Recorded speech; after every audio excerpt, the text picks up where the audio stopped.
7:37 de la mañana y hoy en Le Tengo el Remedio, Aníbal, tenemos que hablar de la fiebre amarilla, de los síntomas, de cuál es la prevención que debemos implementar en el país, pero también en nuestros hogares debido a esta alerta que se ha emitido desde, pues por supuesto, el Instituto Nacional de Salud, el Ministerio y también aquí desde la Secretaría Distrital de Salud de Bogotá.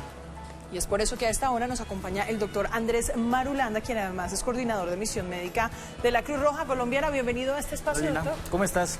Bien, sí señor, pues muchas preguntas en torno a la fiebre amarilla. ¿Debemos preocuparnos o no frente a los contagios que se presentaron en unos puntos específicos del país? ¿Y cuál es la recomendación que le entregamos a la ciudadanía? Bienvenido. Bueno, es el tema de moda, ¿no? Ahora estamos hablando de fiebre amarilla, además de otras picos o otro tipo de enfermedades que se están presentando como la tosferina, tenemos dengue, tenemos un pico respiratorio para la ciudad de Bogotá y para otras ciudades. Aquí lo importante, para enfocarnos un poco, antes de enfocarnos un poco en el tema de fiebre amarilla, es los esquemas de vacunación son supremamente importantes, no relajarnos en las medidas preventivas y de autocuidado. Y hay factores como por ejemplo los factores que producen los efectos del cambio climático, son supremamente importantes y hacen que se produzcan un poco o reaparezcan un poco las enfermedades. Específicamente hablando de fiebre amarilla, pues es un tema de moda como se los estaba comentando, es una enfermedad netamente viral producida por un factor. Y aquí la claridad que hay que hacer con todos los televidentes y con todas las personas que nos están viendo en este momento es que la fiebre amarilla tiene unos controles, digamos que por los ministerios de salud de todos los países, es una enfermedad que es controlada. Sin embargo, desde el año 2024 se han presentado unos casos significativos en Colombia y eso ha prendido las alarmas en todo Colombia. Andrés, precisamente de eso, como lo dijo el presidente en las últimas horas en esta alocución, pues hay una alerta a nivel nacional y hay cerca de 80 casos aquí en nuestro país solamente en este año 2025, 79 casos confirmados y desafortunadamente cerca de la mitad ya han perdido la vida, 36. Usted me va a confirmar todas estas cifras, pero también nos va a decir cuál es el peligro, o solamente con estar vacunados ya las personas pueden estar tranquilas, quiénes se pueden vacunar, a dónde pueden acudir, de dónde salen los recursos a nivel nacional. Bueno, eso ya le corresponde a otra entidad, pero pues también. Bueno, hablemos, les invito a que nos centremos específicamente en el tema de vacunación, que es la principal medida preventiva que se tiene para este efecto de la fiebre amarilla. La fiebre amarilla es una enfermedad viral, es hemorrágica aguda, eso quiere decir que produce unos efectos sanguíneos en el cuerpo, lo cual hace que se produzcan unos efectos colaterales importantes. Pero digamos que la primer medida, la principal, es el tema de la vacunación. Es una dosis única, antes. Ya no hay que el refuerzo a los 10 años. Ya no hay que hacer refuerzo a los 10 años, ¿verdad? Y también se mencionaba en los lineamientos del Ministerio de Salud que era desde los 9 meses hasta los 59 años. Ajá, ahora, con esta declaración de la emergencia, se coloca desde los 9 meses en adelante. En adelante, ya el ministro de Salud lo ha expresado en diferentes espacios, saliéndose un poco de los lineamientos de la Organización Panamericana de la Salud, ya se están vacunando a los adultos mayores de 59 años, dado que es un foco de una población que se está viendo afectada por el tema de la fiebre amarilla. Ahora, la sintomatología es un tanto difícil de reconocer cada vez que se parece o se asocia a otros signos y síntomas de otras enfermedades, como por ejemplo el dengue, un malestar general, la malaria y el propio chikungunya.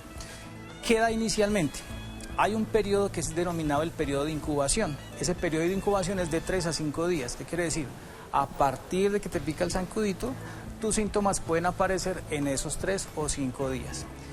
Es decir, Lina, perdón, si uno, digamos, si acabó de llegar de vacaciones de un lugar de tierrita caliente, que ya usted nos va a confirmar, pero digamos uno tiene este periodo de ya hoy estamos a martes, llegó el sábado, entonces domingo, lunes, martes, miércoles, jueves, si aquí el jueves no tiene síntomas ya pasó. Claro, y mira, supremamente importante porque posiblemente esta semana las personas que viajaron a las zonas tropicales pudieron haber adquirido el virus y lo pueden estar desarrollando esta semana. Bueno, ¿y qué más? Doctor, ¿qué está haciendo que esta enfermedad tenga tantos contagios en los recientes días? ¿Por qué no pasó antes? ¿Tiene algo que ver también el clima, el estado del tiempo que estamos experimentando? Hay algo que se asocia, Lina, a todos estos factores, hay efectos del cambio climático supremamente importantes, ¿cierto? Entonces, para dar claridad a tu pregunta, hay dos tipos de manifestación o formas en que se produce la fiebre amarilla. Una es la fiebre amarilla selvática tropical. Generalmente el portador de este virus son los monos, los micos, o sea, los primates.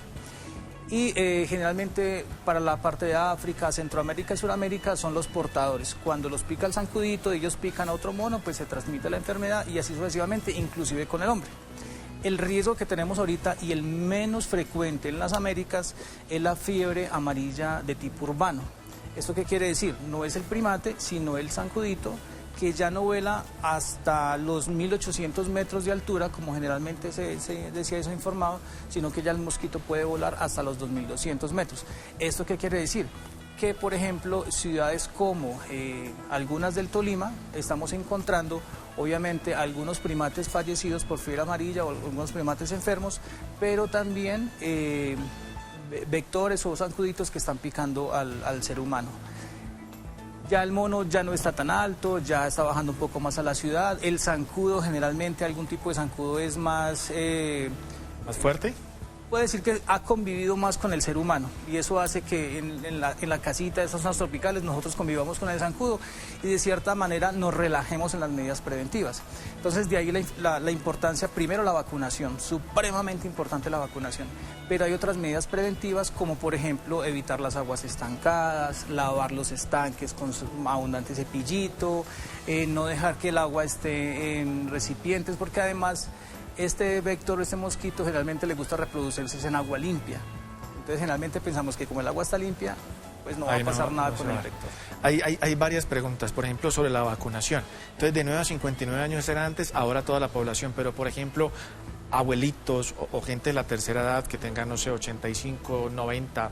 y de pronto tiene alguna enfermedad de base como hipertensión o diabetes, igual puede recibir la vacuna y no tiene problema. En ese momento hay unos lineamientos bien específicos del Ministerio de Salud que indican que, por ejemplo, personas que tengan enfermedades concomitantes, como por ejemplo personas con enfermedades autoinmunes, personas con diabetes o con otro tipo de enfermedades, acudan primero a una cita con un especialista o con su médico de cabecera para verificar la pertinencia o no. Ahora, si yo tengo 80 años, estoy en Bogotá, donde no está todavía el zancudo, no es una zona tropical, pues lo podría inclusive pensar. Pero si yo voy a visitar con 80 años una ciudad que es tropical, que es de alto riesgo o de riesgo alto o de alguna manera endémica para fiebre amarilla, yo pues me podría vacunar. Doctor, usted ha mencionado que esta es una enfermedad hemorrágica aguda. ¿En qué etapa, luego de ese contagio y los síntomas, se empiezan a ver afectados los órganos y qué le pasa a los órganos?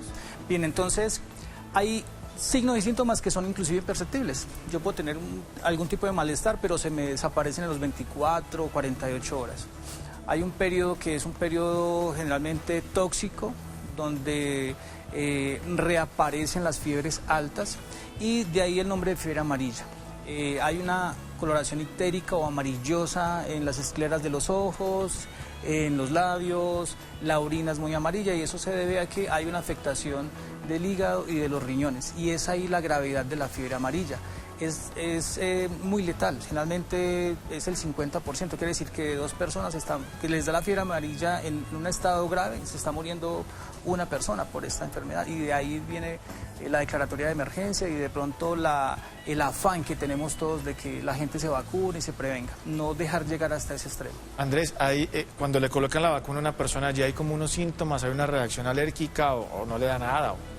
Mira, eso depende de cada persona. Sí, la vacuna tiene un virus, ¿verdad? Entonces, si te colocas la vacuna, te puede dar algo de malestar general, fiebre, dolor de cabeza, enrojecimiento del brazo, entumecimiento del hombro, pero eso suele pasar, ¿verdad?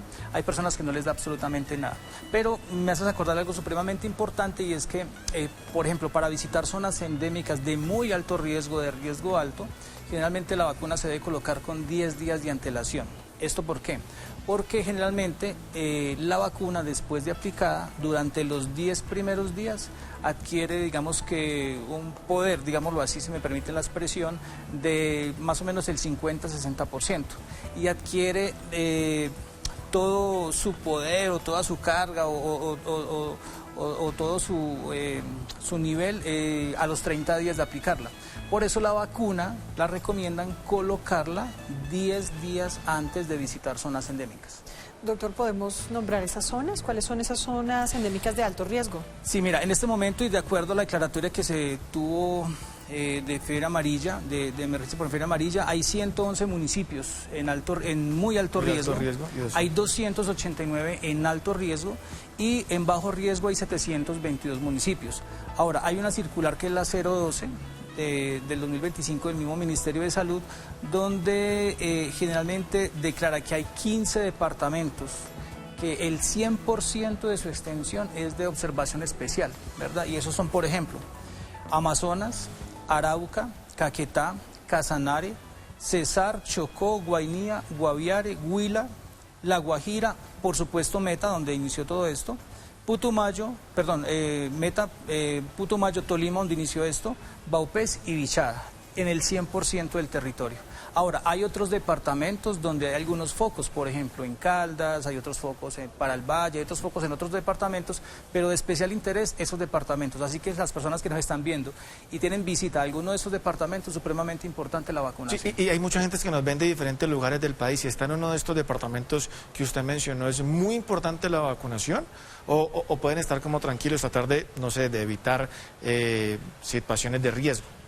Las medidas preventivas son supremamente importantes. Por ejemplo, la utilización de los toldillos en ventanas y puertas, pero también en las camas, cubrir los coches de los bebés, es supremamente importante. Los repelentes, si voy a alguna zona endémica, el lavado de manos, el manejo de la basura, de los residuos, supremamente importante para evitar que el zancudito se reproduzca y pueda volar y picar a otras personas. Usted acaba de mencionar los bebés, doctor. ¿Hay una edad en la que sea más peligroso contagiarse por la fiebre amarilla?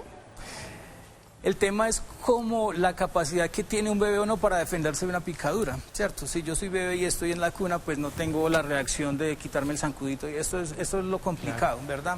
Los adultos mayores generalmente que antes no se vacunaban y de pronto tienen alguna limitación de movilidad, es más propenso a que se tenga un poco más de gravedad. Por eso el tema es los toldillos, obviamente, y la vacunación. Es la primera medida de prevención contra la fiebre amarilla. ¿Esta fiebre amarilla se transmite, digamos, de persona a persona o solamente por el mosquito? El vector. Esto no es saliva, esto no es contacto, esto no es si yo abrazo a alguien, esto no es si yo comparto la cuchara, nada de esto, es simplemente por un vector. Y lo que hay que evitar, Lina, es la reproducción del vector, evitando obviamente esto con limpiar los estanques, evitar aguas estancadas, manejo de residuos y vacunación. Doctor Andrés Marulanda de la Cruz Roja, gracias por estar con nosotros. Por favor, cierre invitando a la gente a vacunarse y dónde lo pueden hacer. Bueno, invitamos a todas las personas que nos están viendo en este momento a que acudan a los centros oficiales de vacunación. La Cruz Roja Colombiana tiene en este momento para Bogotá 6 sitios habilitados y nuestras seccionales de la Cruz Roja Colombiana donde hay centros de vacunación lo pueden adquirir. Supremamente importante, la vacunación es gratuita, pero hay personas que porque viajan rápido, porque no quieren hacer la fila, por X cantidad de situación, la pueden adquirir. Y nuestros centros de vacunación la pueden tener para el público. Vacúnense, por favor, vacúnense. Andrés, pues muchísimas gracias por acompañarnos aquí en Arriba Bogotá. Con todo gusto. Y entregarnos todas estas recomendaciones. Muy amable, buen día.